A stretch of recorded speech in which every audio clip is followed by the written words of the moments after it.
বাগামূল ও জোট আমলের পর এসেছে ডাবল ইঞ্জিনের আমল। তবে সড়ক নিরাপত্তায় বিবর্ণ চিত্র প্রায়ই ফুটে উঠছে। এবার কৈলাসহরের দুর্ঘটনা রুখতে বৃহস্পতিবার সকাল থেকে ট্রাফিক এনফোর্সমেন্ট, কৈলাসহর থানা, মহকুমা প্রশাসন, ট্রাফিক ইউনিটের যৌথ উদ্যোগে যান অভিযান চালানো হয়।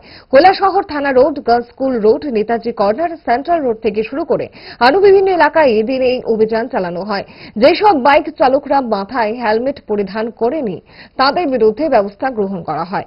পাশাপাশি তাদের ড্রাইভিং লাইসেন্স বাজেয়াপ্ত করা হয়। যে সব টুকটুকের বৈধ কাগজপত্র নেই তাদের বিরুদ্ধেও ব্যবস্থা গ্রহণ করা হয়।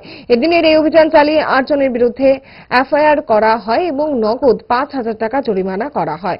এদিনের এই অভিযানে নেতৃত্ব দেন ডিএসপি উৎপেলেন্দু দেবনাথ, কৈলাসহর থানার ওসি সুকান্ত সেন, ডিসিএম থেকে শুরু করে অন্যান্য আধিকারিকেরা।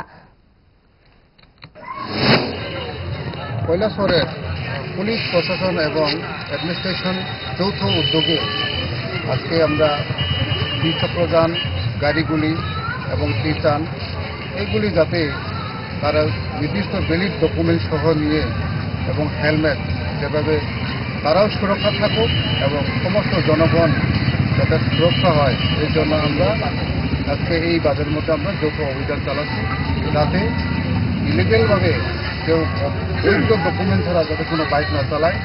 এর জন্য আজকে আমরা এখানে আমরা সারা এই কৈলাসহর শহর আমরা মুভমেন্ট করছি। ধন্যবাদ।